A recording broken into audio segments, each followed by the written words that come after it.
जय गुरुदेव, जय गुरुदेव, जय गुरुदेव। नाम किसका? प्रभु का पावन प्यारा नाम। यह नाम नहीं इंसान का, यह काम नहीं इंसान का। प्रेम से बोलिए, सब लोग मिलकर बोलिए। दया करेंगे, निज घर पहुंचाएंगे। जय गुरुदेव। शब्द स्वरूपी सर्वत्र विराजमान योगे योगे पूजनीय अनामी महाप्रभु परम पूज्य गुरु जी महाराज, सदा ओ प्रेम के परमार्थी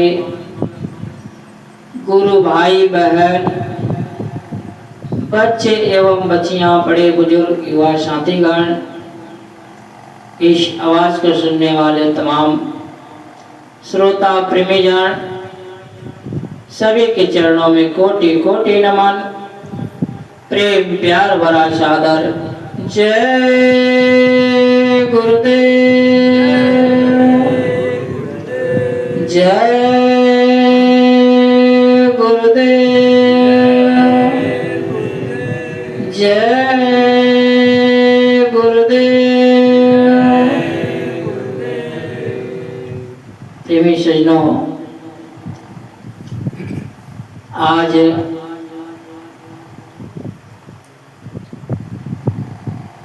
23 जुलाई 2025 शाम के बेला देवली धर्मपुर पिपरारी प्रखंड शिवहर जिला में हम ग्रामवासी प्रेमीजन एकत्रित होकर अपने मालिक का दिशा निर्देशानुसार साधन भजन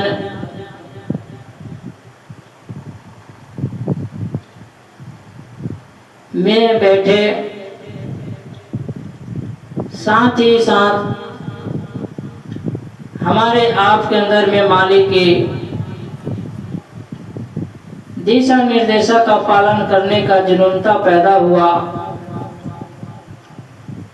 और मन में विचार हुआ कि चलो भाई मालिक की कुछ बातें, कुछ उनकी वाणियां सुने और कहे, एक दूसरे प्रेमियों से दरस परस और साथ में एकत्रित बैठकर मालिक का दिशा निर्देशा पर कुछ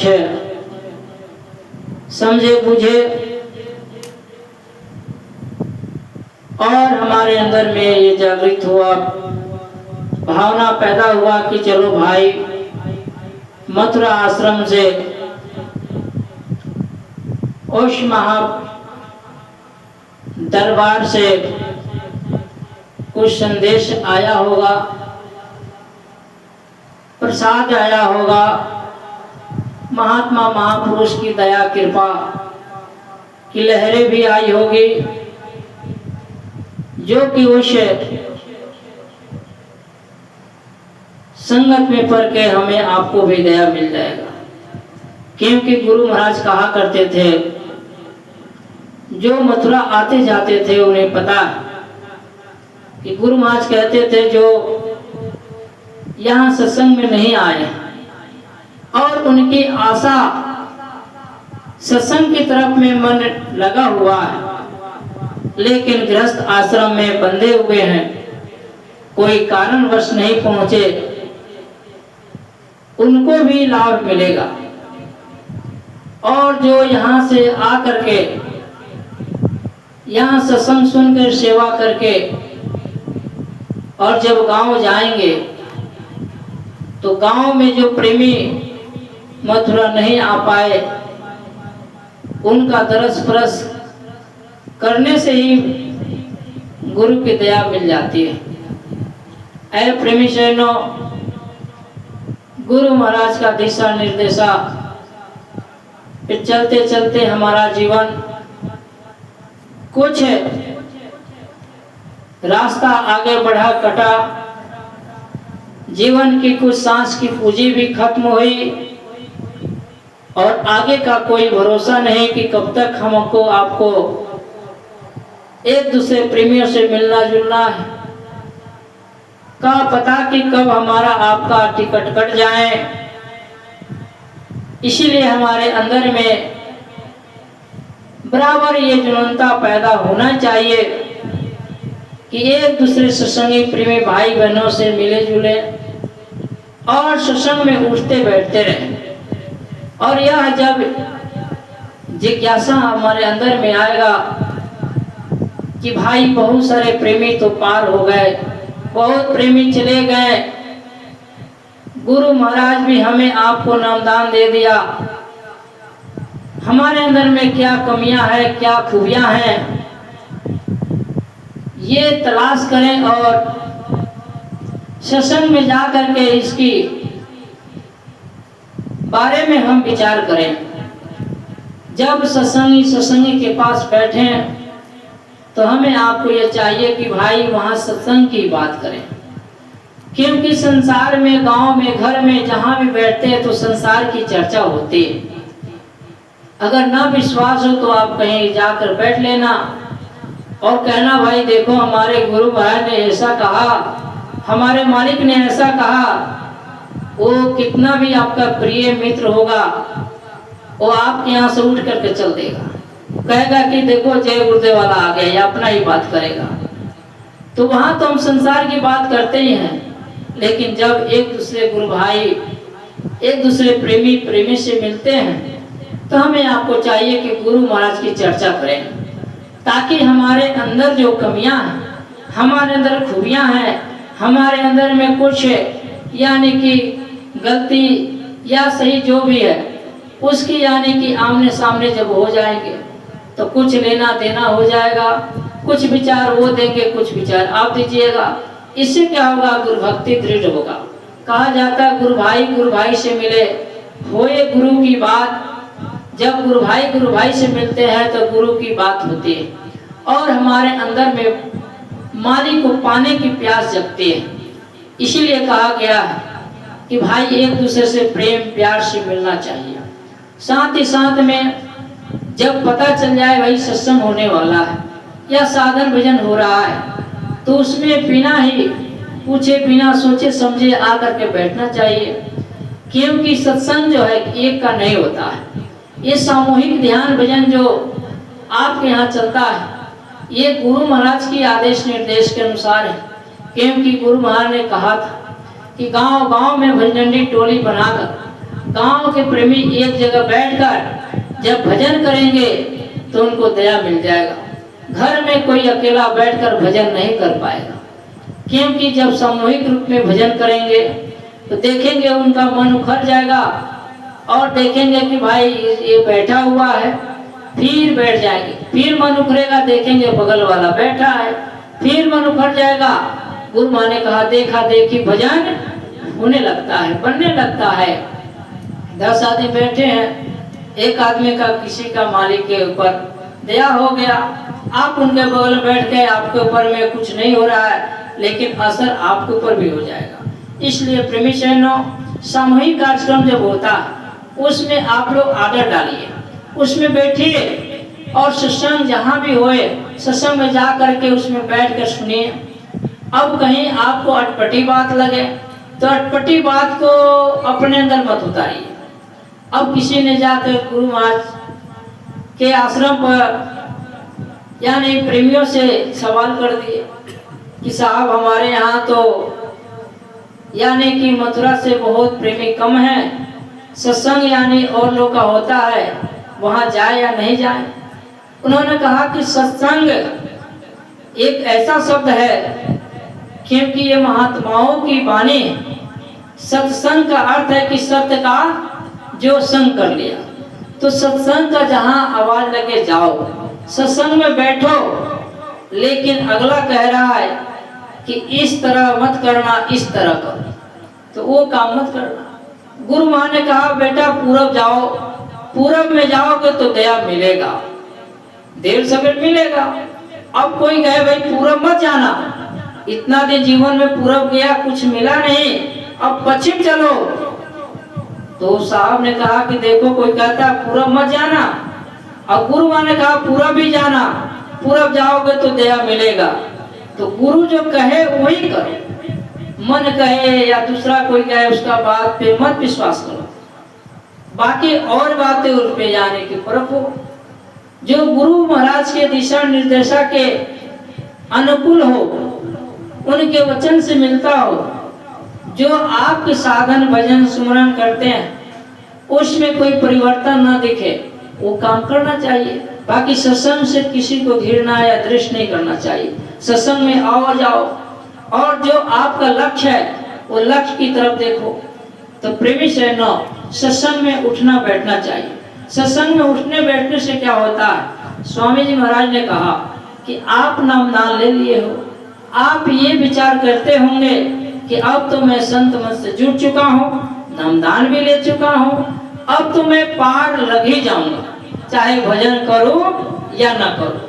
अब तो भाई बाबा जी को हाथ पकड़ा दिया, बाबा जी पार कर देंगे। गुरु महाराज ने कहा बेटा ऐसा मत विचार करना, तुमको नामदान दे दिया हो, तुम नामदान का काम करोगे, तुम सुबह शाम सुमरन ध्यान भजन करोगे, और जब सुमरन ध्यान भजन करते करते तुम्हारी यानी शरीर छूट जाएगा, तुम्हारा भजन नहीं पूरा हुआ, तो ये देश के मालिक काल भगवान पुनः आपको मनुष्य शरीर देगा।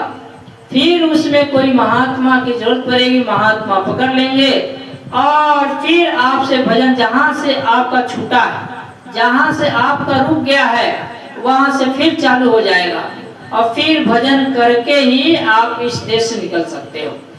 और आप चाहते हो कि नामदान ले लिया हो, अब मैं पार लग जाऊंगा, तो ये नामुमकिन है। गुरु मां ने कहा कि तुम धोखे में मत रहना, मैं तुम्हें साफ साफ कह देता हूँ, तुम भजन करोगे तभी तुम्हें मनुष्य शरीर मिलेगा या तुम पार होगे, बिना भजन का कोई काम नहीं होगा। एक बार की बात है, आश्रम पे एक प्रेमी रहते थे, और गुरु महाराज लघु सत्संग सुनाया करते थे। लघु का अर्थ छोटा सत्संग। जब मंदिर का काम चल रहा था, और यानी 4 बजे से यानी कि सत्संग ध्यान भजन होता था, और फिर गुरु महाराज आधा घंटा कभी 1 घंटा छोटे मंच पे बैठकर सत्संग सुनाते थे। बहुत कम सेवादार लोग ही रहा करते थे। गृहस्थ आश्रम के लोग तो मेला में जाते थे, मेला किए चले आए।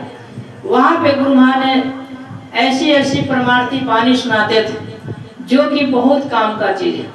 अभी कभी लघु सत्संग पत्रिकाएं आती है, वो पत्रिकाएं लघु सत्संग का आप सुनिएगा या पढ़िएगा तो पता चलेगा भाई सत्संगी बनना और सत्संग पे यानी कि चलना कितना यानी कठिन है। हम सत्संगी बन गए, झंडा लगा लिए, नामदान ले लिए और सत्संग में आना जाना बंद कर दिए, तो हमको आपको बीमारियां घेर लेगा, तकलीफें घेर लेगा, संकट घेर लेगा, काल फिर हमारे ऊपर दाव फेंकेगा, फिर पास पड़ोसी कहना चालू कर देगा, बड़ा जय गुरुदेव बनते हैं, बड़ा सत्संगी बनते थे, बड़ा ऐसे करते थे, कहाँ बाबा जी बचा रहे हैं, देखो बेटा बीमार है, पोता बीमार है, ये बीमार है, वो बीमार है, तकलीफें कितना आ रहा है। फिर धीरे धीरे धीरे धीरे आपका मन भी धोखा देना चालू कर देगा। मन कहेगा ये बात सही है, बाबा जी अब हमारे ऊपर दया नहीं करेंगे, बाबा जी हमारे ऊपर में नजर नहीं डरा रहे हैं। गुरु महाराज ने जो कहा वो तो आप करना बंद कर दिए, सत्संग में आना जाना बंद कर दिए, ध्यान भजन करना छोड़ दिए। आपने जो महात्मा महापुरुषों ने कहा उसको आपने व्यर्था यानी कि उसको पे ध्यान नहीं दिए, उसको सच्चा नहीं माने, उनकी वाणी का अवहेलना कर दिए और संसार की जो कि आपके वस्तु कोई काम का नहीं है, ईंटा पत्थर कोई काम का नहीं है, जमीन जायदाद कोई काम का नहीं है, धन दौलत कोई काम का नहीं है। महात्माओं ने चिल्ला चिल्ला के कहा, रामायण गीता भी चिल्ला चिल्ला कर रहे हैं, उसको हम यानी हकीकत मान लेते हैं, सत्य मान लेते हैं, और महात्मा जो कह रहे हैं उसको हम असत्य मानते हैं, इसीलिए दुख का कारण बन जाता है। इसलिए प्रेमी से नौ यानी कि वही लघु सत्संग चल रहा था। एक प्रेमी बहुत यानी कर्मठ थे, गोरखपुर के रहने वाले थे। पहले गुरु पूर्णिमा गोरखपुर में मनाई जाती थी। अब वहाँ उनका गैरेज बहुत बड़ा गैरेज था। उन्होंने सत्संग सुना और सत्संग सुनने के बाद गुरु महाराज से जाके कहा कि बाबा जी, आज तक मैंने अंधेरे में रहा, लेकिन आपका ये सत्संग सुन के हमें बहुत अच्छा लगा और हमें ये अब अंदर में प्रेरणा जगी है कि अब इस संसार में हमको रहना नहीं है। तो मैं ये जितना गैरेज है, ये जमीन जाता सब मैं बिक्री करके मैं आपके पास रहना चाहता हूँ। गुरु महाराज, मैं छोटा परिवार, 2 बच्चे हैं, एक परिवार, एक मैं हूँ, मैं आपके संग में रहना चाहता हूँ। गुरु महाराज ने कहा कि ठीक है, तुम मथुरा आश्रम आ जाना। उस समय में कृष्णा नगर आश्रम पे गुरु महाराज ज्यादा रहा करते थे। यहाँ उतना लोग कम रहते थे, ज्यादा लोग उधर रहते थे। वो आश्रम पे चले गए, थोड़ा बहुत अपना यानी स्नेह में भजन करने लगे, फिर यानी सेवा में बहुत जुट गए, भाव अच्छा था। समय बीतते हुए एक बार जाके गुरु महाराज से कहे कि बाबा जी, आपकी मैं सब बात मानता हूँ, लेकिन भजन हमसे नहीं होगा, हम भजन नहीं करेंगे, हमारे से भजन नहीं होगा, चाहे सेवा जितना करा लीजिए, जितना गाड़ी बनवाना है, जितना गाड़ी चलवाना है, जितना जो करना है वो सब मैं करूँगा, लेकिन भजन हमसे नहीं होगा। गुरु महाराज ने कहा कोई बात नहीं है, अरे जो अच्छा लगे वो करो। अब वो यानी कि अब भजन वजन करना छोड़ दिया। वो 7 बजे तक सोए रहता था, फिर उठता था, अपना जाके गैरेज में अपना गाड़ी फाड़ी बनाया, कहीं जरूरत पड़ा तो इधर गाड़ी लेके इधर गया उधर गया, ऐसे में रहता था। 1 महीना बीत गया। फिर एक दिन स्वामी महाराज से आके कहा कि बाबा जी, मैं भी भजन करना चाहता हूँ। गुरु महाराज ने कहा भाई, मैंने रोका कहाँ है? अरे तुम्ही ने कहा कि भजन मेरे से नहीं होगा, आज तुम कह रहे हो कि भजन मैं करना चाहता हूँ, हम सेवा भी करेंगे भजन करेंगे।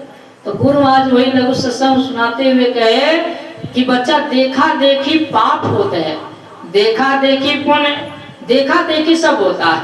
इसीलिए महात्माओं ने लिखा कि संगत से गुण होते हैं, संगत से गुण जाए, अब बांस फांस सब मिसरी, एक ही भाव विकाए।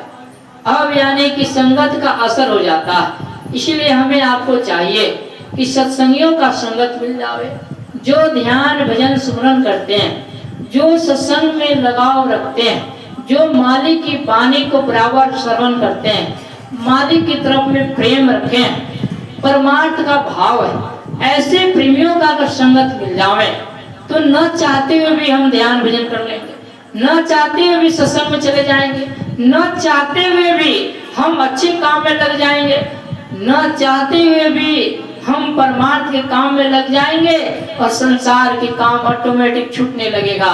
इसीलिए प्रेमी शरणों, महात्माओं की वाणी को जब हम बार बार हम अध्ययन करेंगे, उनकी वचन को सुनेंगे, धीरे धीरे चोट लगेगा। ये मन जब चोट लगेगा, मन धीरे धीरे यानी गुरु की शरण में आएगा और एक बार ऐसा उसी समय आ जाएगा कि ये भजन में लग जाएंगे और दया हो जाएगा।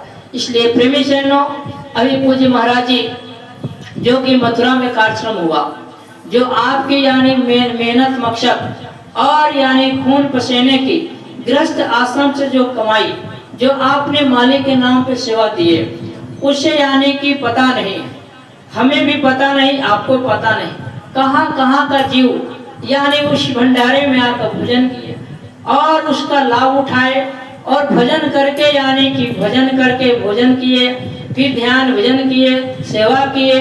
ऐसे ऐसे प्रेमी लोग आपके यानी मेहनत मकसद की कमाई आपका भंडारे में खर्च हुआ। और पूज्य महाराज जी ने यानी कि बराबर कहते हैं कि यानी बराबर सेवा में लगे रहोगे, गुरु आदेश निर्देश में लगे रहोगे, आपका यानी हर काम पूरा होगा। और आपको सेवा का लाभ मिलेगा। इधर दो इधर लो। प्रेमी शरणों, महाराज जी यानी सत्संग में सुनाए कि आप जो है कि आप सत्संगी बन गए, आप शाकाहारी बन गए, लेकिन आपको पर में गुरु माँ ने जिम्मेवारियां दिया कि आप गांव-गांव को गोद ले लो। जैसे कि आप एक आदमी हो, आप एक आदमी अपने मन में संकल्प कर लो कि भाई हमको गुरु माँ ने कहा कि गांव को गोद लेना, तो आप एक गांव की गोद ले लीजिए। गोद का मतलब है जिम्मेवारियां। जैसे कि मान लो एक आदमी ने अपने मन में रखा भाई हमको जो है ये चमनपुर गांव में बाबा जी की बात बता देना, महीना में जाकर, सप्ताह में जाकर, 15 दिन में जाकर वहां पे जय गुरुदेव नाम का लोग को चर्चा कर देना, शाकाहारी प्रचार कर देना है, ताकि चमनपुर के लोग को ये पता चल जाए कि भाई जय गुरुदेव नाम उस मालिक का, किनका नाम है, उस मालिक का। और जय गुरुदेव बोलोगे तो संकट में आपको मदद मिलेगा। तो गांव-गांव के बच्चे को पता चल जाएगा। तो आपकी जिम्मेवारियां ये गांव का हो गया। जैसे इसी प्रकार हर प्रेमी एक एक गांव को जिम्मेवारियां ले लेवे। तो ये नहीं है कि भाई हमको प्रचार करने के लिए बाजा लेना पड़ेगा, हमको अब यानी ट्रैक्टर ट्राली लेना पड़ेगा, 10-20 हजार रुपया खर्चा करना पड़ेगा, ऐसा कुछ भी नहीं। जैसे इसमें हम अपनी जिम्मेवारी लिए साइकिल में झंडा लगाए, जैकेट पहन लिए, गए उस गांव में, इधर से गए उधर प्रचार करके आ गए। और जैसे इस तरह न होवे तो हम 5 आदमी है, 5 गांव को हमने जिम्मेवारी ले लिया कि भाई ये 5 गांव में हम 5 आदमी मिल करके साइकिल से जाकर प्रचार कर दिए। और महाराज जी ने कहे कि भाई घर घर की 1-1, 2-2 रोटी, 5-5 रोटी ले लो और रोटी ले करके जाओ, एक तरफ प्रचार कर लो, प्रचार करके आओ और उस रोटी को एक जगह मिलाकर फोटो के सामने रख दो और आरती करके उस रोटी को बांट करके खा लो। अब उसमें ये नहीं देखना है कि भाई ये जात का है, वो जात का है, वो जात पात पूछे नहीं कोई, हरि का वजह सो हरि का होई। यानी महात्माओं के अंदर में ही होता है कि शेर, कुत्ता, गाय, लोमड़ी, बकरी, खरगोश सबको एक घाट पे पानी पिला दे। उन्हीं का नाम तो महात्मा है, उन्हीं का नाम तो संत है जो सबको मिला के चले। तब पूज्य महाराज जी ने अभी इस बात पे यानी कि जोर कसे कि आप लोग शाकाहारी प्रचार जोर शोर से कीजिए, क्योंकि समय बहुत ही खराब है।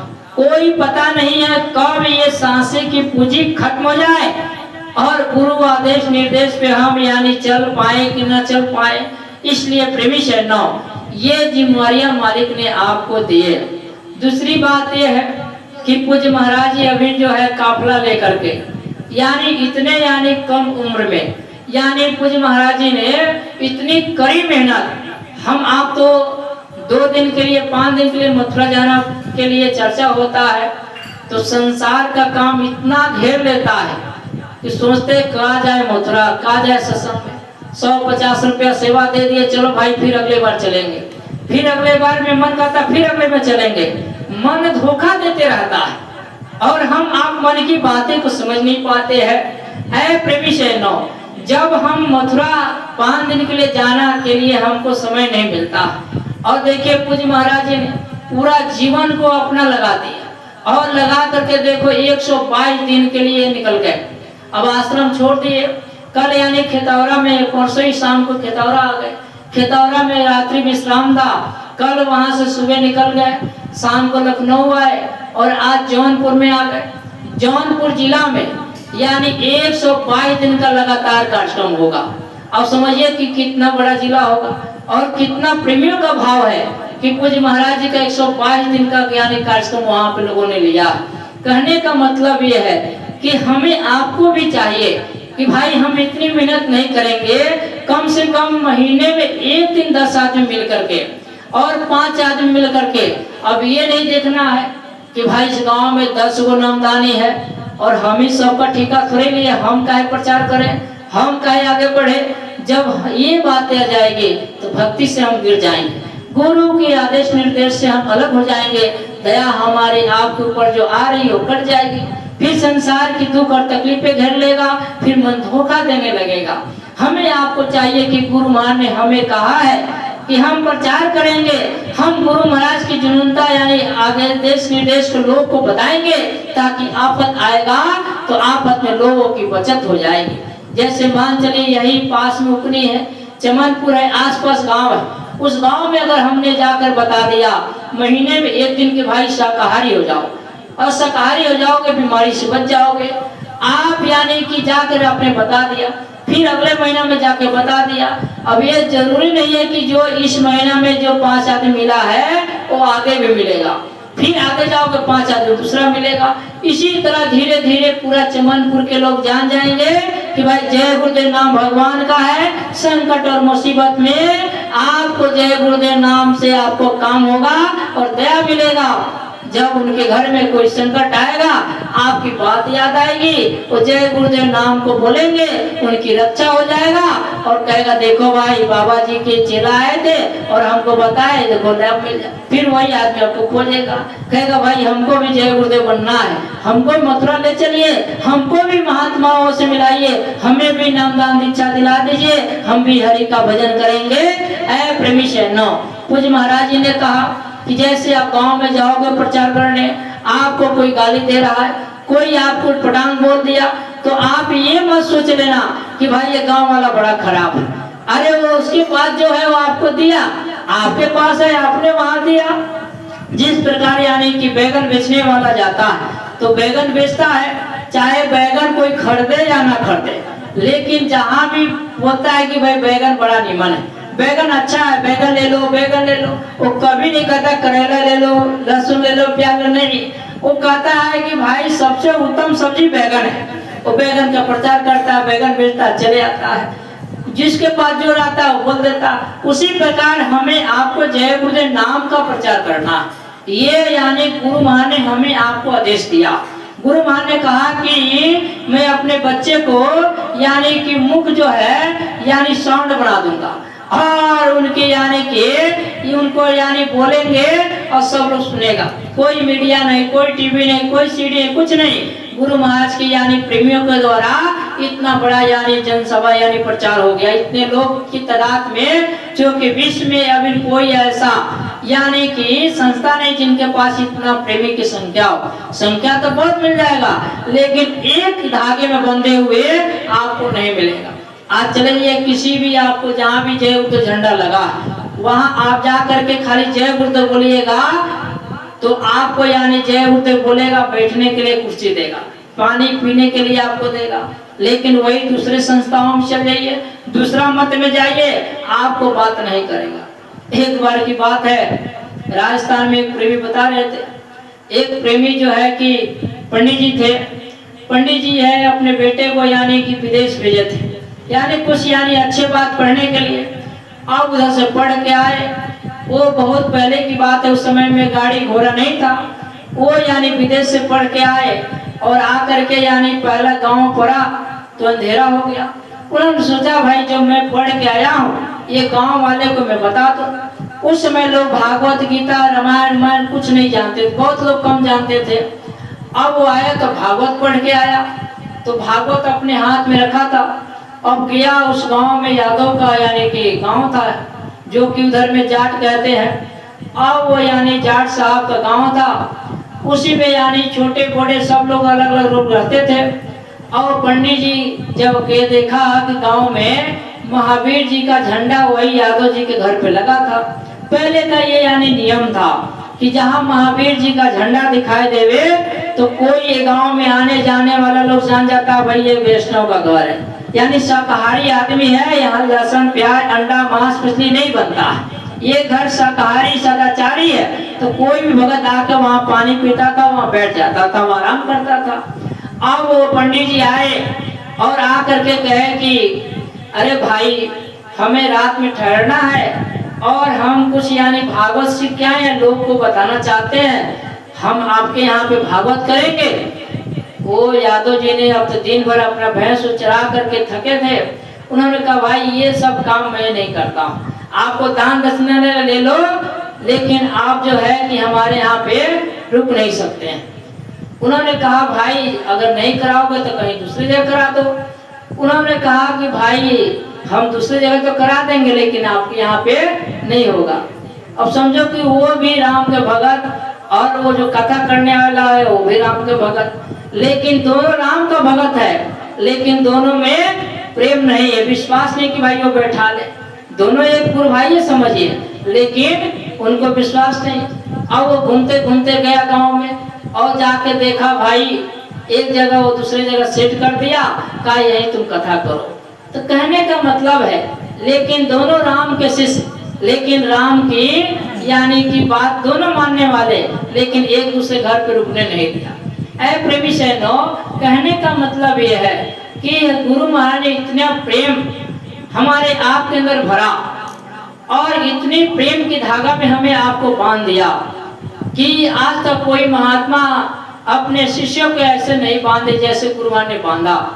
ऐ प्रेमी सैनो, इसलिए हमें आपको चाहिए कि एक दूसरे गुरु भाई से प्रेम प्यार बराबर हम आप बनाए रखें और एक दूसरे का काम आवे। एक गुरु भाई कोई संकट में है तो हमारा फर्ज बनता है कि हमें उनकी मदद करना, चाहे भाई हमारे गुरु भाई हैं यानी कि कोई भी है कहीं भी है, उनका हम मदद करेंगे, एक दूसरे के काम आएंगे, क्योंकि हम एक ही बंदे हैं। ये गांव समाज भाई ये सब रिश्तेदार नातेदार ये छूट जाएगा, लेकिन गुरु भाई का रिश्ता ये छूटने वाला नहीं। गुरु माँ ने कहा कि यहाँ भी तुम्हारा सगा भाई का यानी रिश्ता खून का रिश्ता टूट जाएगा, ये मरघट पे जाएगा जला देगा, तेरा भी खाएगा और सारा रफा दफा यानी सब काम खत्म। लेकिन गुरु भाई का रिश्ता वहां तक, जहां तक हम चलेंगे वहां तक भी गुरु भाई का रिश्ता खत्म नहीं होता है। इसलिए प्रेमी सैनो, हम एक दूसरे प्रेमियों से प्रेम बनाए रखें। दूसरा जो है कि आपको गुरु महाराज का संदेश आपके ही यानी बिहार में 15 दिन का कार्यक्रम यानी कि राष्ट्रीय वक्ता सतीश जी का कार्यक्रम लगा है, जो आप तक संदेश आया होगा या ना आया होगा तो आपको अब ये संदेश मिल गया। अब ये जो कार्यक्रम जो आपको 27 तारीख को यानी ये जो 27 संडे को आ रहे हैं, 27 तारीख को सतीश जी आपको रीगा के पास में आ रहे हैं, या तो मनियारी आश्रम पे कार्यक्रम हो या उसके आसपास में यानी रीगे में कार्यक्रम होगा, जिसकी सूचना मिला है। तो आप लोग मथुरा नहीं जा पा रहे हैं तो आपको ये चाहिए कि भाई हम अपने बच्चे परिवार को यानी सत्संग में ले जावें। तो सत्संग में जाएगा तो उन्हें यानी कि कुछ ना कुछ लाभ मिलेगा, सत्संग में बैठेंगे उनको गुरु महाराज की दया मिलेगा, कुछ अच्छा संस्कार मिलेगा, और फिर जब संस्कार मिलेगा, जब जाने का सेवा किस तरह किया जाता है, तो आपके घर पे कोई गुरु भाई जाएगा, आप नहीं भी रहेंगे तो यानी कोई गुरु भाई जा रहा है उसको एक गिलास पानी पिलाएगा, बैठने के लिए कुर्सी देगा, आप जाके मिला लीजिए कि जो गुरु भाई के घर पे बच्चे परिवार सत्संग में आते जाते हैं और गुरु महाराज से जुड़े हुए उनके घर पे जाके आप देखिएगा, और जा करके देखिएगा कि आपको भले ही वो कहीं भी है, आप जाइएगा तो आपको कुर्सी मिलेगा, बैठने के लिए पानी यानी कि कुर्सी देगा, पीने के लिए पानी देगा, फिर पूछेगा हाँ भाई क्या बात है, तो आप कहोगे भाई फलाने आपके पापा जी कहाँ है, दादाजी कहाँ है, तो आप वो कहेंगे कि वो फलाने जगह गए हैं। लेकिन जहाँ पे आप देखिए जिनके घर के बच्चे परिवार यानी सत्संग में आना जाना नहीं है, अकेले सत्संग में चले गए, हम 2500-2000 सेवा दे दिए तो अकेले रह जाते हैं, तो संस्कार बच्चे को नहीं मिलता। गुरु महाराज बराबर जोर कसे सन यानी 10 जुलाई 1952 से लेकर आपको यानी 18 मई 2012 तक लगातार यही आवाज कहे कि बच्चे परिवार को सत्संग में उठो बैठो उसको लाओ, जब लाओगे तो संस्कार पड़ेगा और वो एक दिन तुम्हारा काम आएगा, और वही तुमको यानी एक दिन सत्संग में भी ले जाएगा। जब उसको सत्संग में लाओगे नहीं, उनको ले जाओगे नहीं और उनको सत्संगी की संगत में बैठाओगे नहीं, एक दिन तुम बूढ़े हो जाओगे, कहोगे बेटा चलो सत्संग फलाने जगह हो रहा है, मोटरसाइकिल से पहुंचा दो, वो बेटा आपका काम नहीं आएगा। आप ही का गाड़ी है, आप ही का धन दौलत है, लेकिन आपको गाड़ी पे बैठा कर सत्संग में नहीं ले जाएगा। उसी लड़के से कहो बेटा 10 रुपया दे दो हमको आरती में देना है, वही बेटा कहेगा अरे पापा, अरे जिंदगी भर तो बाबा को सेवा दिया ही, और जो बचा है वो भी बाबा को देना चाहते हो। आपकी मेहनत की कमाई, आपका अर्जा हुआ धन, आप आपको यानी गुरु माँ की सेवा में देने से रोक देगा। इसलिए प्रेमी सजनों, गुरु माँ ने कहा अपने बच्चे परिवार को सत्संग में लाया जाया करो। जहाँ भी सत्संग होता है अपने बच्चे परिवार को लाओगे, उनका कोई नुकसान नहीं होगा। गुरु माँ ने कहा कि तुम सोचते हो पढ़ाई में उनको दिक्कत हो जाएगा, अरे नौकरी चाकरी में दिक्कत हो जाएगा। गुरु माँ ने कहा अरे सत्संग में आने से कोई दिक्कत नहीं होता है। कोई